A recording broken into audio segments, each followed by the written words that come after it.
नमस्कार, मैं हूँ राजन झा। आप देख रहे हैं NBC भारत। आज हमारे साथ राजन सिंह जी हैं, जिन्होंने अभी अपना नामांकन किया है दक्षिण दिल्ली से। नमस्कार। नमस्कार। और आज पूरे देश भर में खुशी है।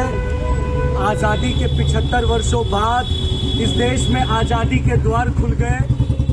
जब 75 वर्षों बाद आज आज़ादी मिली है, देश के थर्ड जेंडर्स को माननीय जिला न्यायाधीश के कार्यालय पे हम लोग आए हुए हैं। पूरा देश देख रहा है, आज हर मीडिया में चल रहा है कि थर्ड जेंडर को एक नई आज़ादी मिली। आज से पहले 75 वर्षों में यहाँ पर राजधानी में कोई चुनाव नहीं लड़ा लोकसभा में। मैं पहला ऐसा थर्ड जेंडर हूँ जो लोकसभा का चुनाव लड़ रहा है। पूरे देश भर में खुशी का माहौल। आज देखिए, जो लोग शौचालय के लिए, जिनको शौचालय नसीब नहीं हुआ, 75 सालों में 75 शौचालय नहीं मिले, आज वो लोग सदन जाने की बात कर रहे हैं। लोकसभा के अंदर अब हम लोग जाने की कोशिश कर रहे हैं। आज नामांकन हुआ है, कल हम लोग जाएंगे।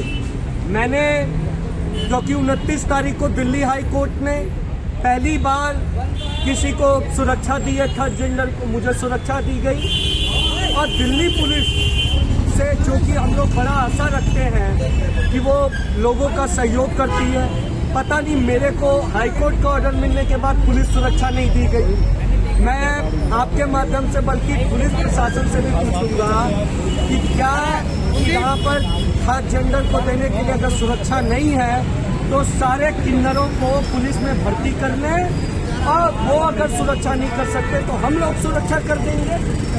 देश की आज़ादी बाबा साहब भीमराव अंबेडकर के संविधान से मिली है। उसमें किसी के साथ भेदभाव नहीं कहा गया। जब भेदभाव नहीं कहा गया तो ये भेदभाव हो क्यों रहा है? आज मेरे जैसा आदमी, ये मैं नंगा नहीं हूँ, जब भी किसी मजदूर को जलील किया जाएगा तो वो नंगा होता है।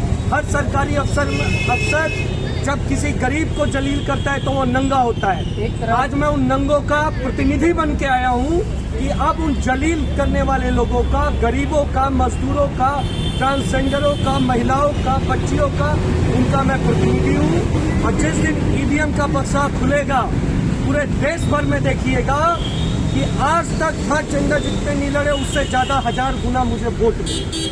एक तरफ साई राम पहलवान है, एक तरफ रामवीर सिंह जोड़ी है, और एक तरफ आप हैं। उन सबसे ज्यादा पढ़ा लिखा हूँ, डबल उनका पढ़ाई कर दो तो उससे ज्यादा पढ़ा हूँ मैं। उन दोनों से ज्यादा, उन चारों पांचों से ज्यादा। और क्या बड़ी पार्टी से होने कोई वो है, क्या ये महत्व रखता है? शिक्षा क्या है? बाबा साहब के संविधान की ताकत पे आज मैं इस जगह पर खड़ा हूँ। नालसा का जजमेंट नहीं होता, सुप्रीम कोर्ट का जजमेंट नहीं होता, तो आप सोच सकते थे एक थर्ड जेंडर को कभी नॉमिनेशन करने दिया जाता? आज दिल्ली हाई कोर्ट ने मुझे सुरक्षा दी, उसके बाद मेरा नॉमिनेशन हुआ है। ये आज़ादी है, ये थर्ड जेंडर्स के लिए नहीं, ये जो गरीब है, जो मजलूम है, जो शोषित है, उसकी आज़ादी है। और हम तो साफ साफ कह रहे हैं, वो दिनकर सिंह की कविता याद रखिए। और मैं इस सरकार को भी बताना चाहता हूँ, दो न्याय अगर तो आधा दो, उसमें भी अगर कोई बाधा हो तो दे दो केवल 5 ग्राम। जाओ रखो अपनी धरती तमाम, हम उसी में प्रेम से खाएंगे, परिजन पे असीना उठाएंगे। लेकिन जो सरकार जब ये दे नहीं पाएगी तो हम उसका विरोध करेंगे। और माननीय प्रधानमंत्री नरेंद्र मोदी जी ने हमें संसद में एक्ट पास करके अधिकार दिया है, और मुझे पूरा विश्वास है, क्योंकि मैं आज़ादी के 75 वर्ष बाद देश का पहला ट्रांसजेंडर कैंडिडेट हूँ, मंत्रिमंडल में भी जगह मिलेगी।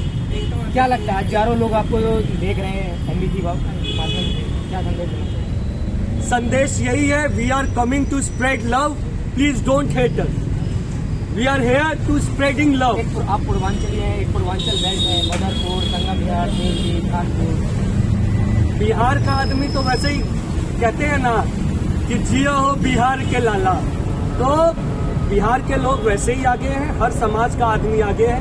हम लोग गरीबों की लड़ाई लड़ने आए हैं। आज मेरे तन पे कपड़ा नहीं है, उन जिन लोगों के तनों पे कपड़ा नहीं होता, उन सब का नेता मैं हूँ। तो इसीलिए थर्ड जेंडर नहीं है हम लोग प्यार और आशीर्वाद बांटते हैं। अब इस जगह पर जो जो कमियां होंगी उसका सुधार। बहुत बहुत धन्यवाद। हमारे साथ राजन सिंह जी थे, जो इंडिपेंडेंट यहाँ से, उन्होंने नॉमिनेशन फाइल किया है, और उन्होंने बताया कि दक्षिणी दिल्ली के जो यहाँ के मुद्दे हैं और उन्होंने जो गारंटी है पहले उन्होंने गिनवाई है, उसके साथ उन्होंने कैमरामैन पवन कुमार के साथ मैं राजन झा, NBC भारत।